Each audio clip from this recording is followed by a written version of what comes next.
మైనంపల్లి హనుమంతరావు ఉన్నాడు. మైనంపల్లి హనుమంతరావు ఏం కోంబింగులు చేసిండని, ఏ అల్ఖాయిదా తీవ్రవాద సంస్థ, లేకపోతే ఏ లష్కర్ ఏ తొయ్యబా, ఏ జైషే మహమ్మద్, ఏ సిపిఐ మావోయిస్టులు మైనంపల్లి హనుమంతరావును టార్గెట్ చేస్తారు అని చెప్పి ఆయనకు 2+2 గన్మెన్ ఇచ్చారు. చెప్పాలి డీజీపీ గారు. ఎందుకంటే now you have clearly mentioned that the state, the security provided by the state is preventive, dynamic and threat based. It is neither permanent nor attached to the status, office, rank or past service of any individual, not just Praveen Kumar, any individual, not just Petti Sudarshan Reddy, any individual. మరి అట్లేటప్పుడు మైనంపల్లి హనుమంతరావు గారికి 2+2 gunmen ఎందుకు ఇచ్చారు? DGP గారు చెప్పాలి. పెద్ది సుదర్శన్ రెడ్డికి ఒక న్యాయం, మైనంపల్లి హనుమంతరావుకి ఇంకో న్యాయమా? కొండా మురళి ఆయన ఎమ్మెల్సీ కాదు, ఆయన ఒక కార్పొరేషన్ చైర్మన్ కాదు, వారు కేవలం మంత్రి కొండా సురేఖ గారి భర్త.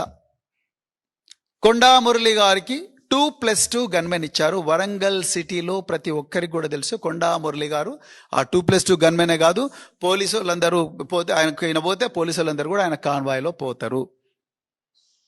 ఆయనకి ఏ హోదా ఉందని 2+2 గన్మెన్ ఇచ్చారు?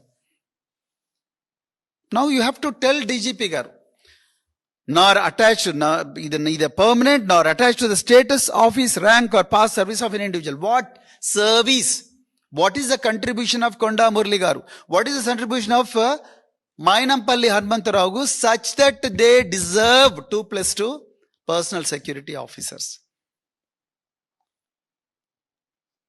Anumula Tirupati Reddy garu, Anumula Kondal Reddy garu, Rangareddy జిల్లాలో వారు ఏమి కోంబింగులు చేశారని, వారికి ఏ థ్రెట్ ఉందని, వారిని ఏ లష్కర్ ఏ తొయ్యబా, జైషే మహమ్మద్, అల్ ఖైదా, ఐసిస్ అనే ఉగ్రవాద సంస్థలు వారిని టార్గెట్ చేస్తాయని విదేశాల నుంచి, ఇజ్రాయెల్ నుంచి, టర్కీ నుంచి దిగుమతి చేసుకున్న అత్యాధునిక సెమీ ఆటోమేటిక్ వెపన్స్ వారికి ఇచ్చారు. మరి అదే పట్నం నరేందర్ రెడ్డి ఆయనే పాపం చేసిండు. ఆయన పాపం చేసిన పాపం ఏందంటే ఆయన బీఆర్ఎస్లో ఉన్నాడు. సునీత మహేందర్ రెడ్డి గారు మాజీ జెడ్పీ చైర్పర్సన్, వారికి కూడా గన్మెన్ ఇచ్చారు.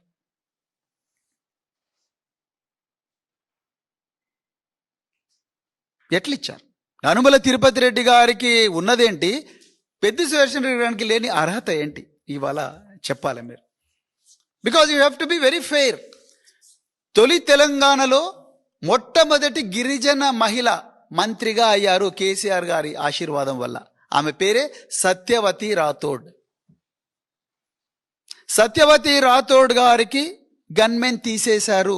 ఆమె మాజీ మంత్రి. సత్యవతి రాథోడ్ గారు మాజీ మంత్రి. మాలోత్ కవిత మాజీ ఎంపీ. వీళ్ళిద్దరు కూడా గిరిజన సామాజిక వర్గానికి చెందినవారు. సత్యవతి రాథోడ్ అయితే ఆమె ఒక్కటే రోజున గన్మెన్ తీసిండు. పాపం ఆమె వెంటనే అడిషనల్ డీజీ ఇంటెలిజెన్స్ గారికి రిప్రజెంట్ చేశారు. చూస్తాం మేడం, చేస్తాం మేడం అంటే బీఆర్ఎస్ నాయకులు అంటే ఇంత చులకన. జోగు రామన్న మాజీ మంత్రి, ఆదిలాబాదు మాజీ ఎమ్మెల్యే, ఆయన ఏం పాపం చేసిండ్రండి? జోగు రామన్నకు ఒక్క దెబ్బన తీసేసిండ్రు గన్మెన్. మరి అదే జిల్లాలో అంటే ఉమ్మడి ఆదిలాబాద్ జిల్లాలో ఐకే రెడ్డి, ఇంద్రకరణ్ రెడ్డి, అల్లోల ఇంద్రకరణ్ రెడ్డి, ఆయనకు 2+2 గన్మెన్ ఇచ్చారు. ఏ బేస్ మీద ఇచ్చారు? జోగురామన్నకు లేనిదేంది, ఐకే రెడ్డికి ఉన్నదేంది? జోగురామన్నను ఎవరు చంపరు, ఐకే రెడ్డిని మాత్రం పెద్ద ఎత్తున ప్రపంచంలోని అన్ని ఉగ్రవాద సంస్థలందరూ కూడా విమానాలు, డ్రోన్లు వేసుకొచ్చి ఐకే రెడ్డిని చంపాలని ప్లాన్ చేస్తున్నారా? ఇక కుందూరు జానారెడ్డి కాంగ్రెస్ కురువృద్ధుడు. ఆయనకుండే ఒక్కటే, ఇప్పుడు the DGP has said status, office, rank or pass service of any individual. Now I want to know what is the status, what is the rank, what is the post of Kunduru Janareddy గారు? He may be ex minister. అయితే జోగురామన్ కూడా X మినిస్టరే, Satyavathi Rathod కూడా X మినిస్టరే.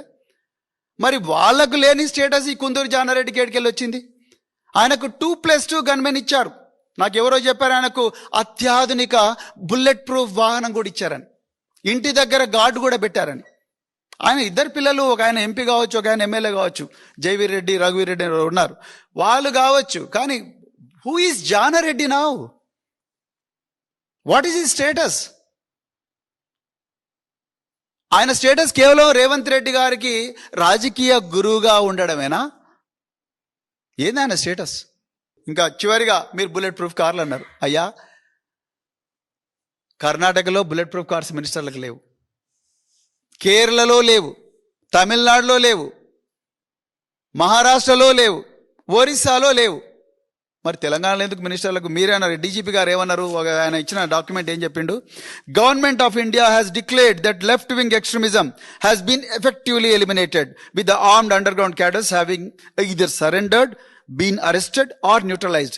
Telangana has likewise emerged as a Naxal-free state and with no active underground Maoist leaders or cadres operating within the state. అప్పుడు తీసేయండి మంత్రులందరికీ కూడా. ఎందుకు వాళ్ళకు?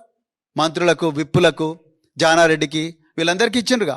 ఇంకా కొంతమంది పోలీస్ అధికారులు మీకు దగ్గర ఉన్న వాళ్ళకి, వాళ్ళందరికీ అట్లనే పెట్టుకున్నారు కదా. అందరికి తీసేయండి. మరి వాళ్ళకొక న్యాయమో పెద్దివర్షం రెడ్డికి ఇంకో న్యాయం ఉండకూడదుగా? వాళ్ళకొక న్యాయమో సత్యవతి రాథోడ్ గారికి ఇంకో న్యాయం ఉండకూడదుగా? Be fair. దీని మీద మేము తప్పకుండా న్యాయస్థానాన్ని ఆశ్రయిస్తాం, పోరాటం చేస్తాం.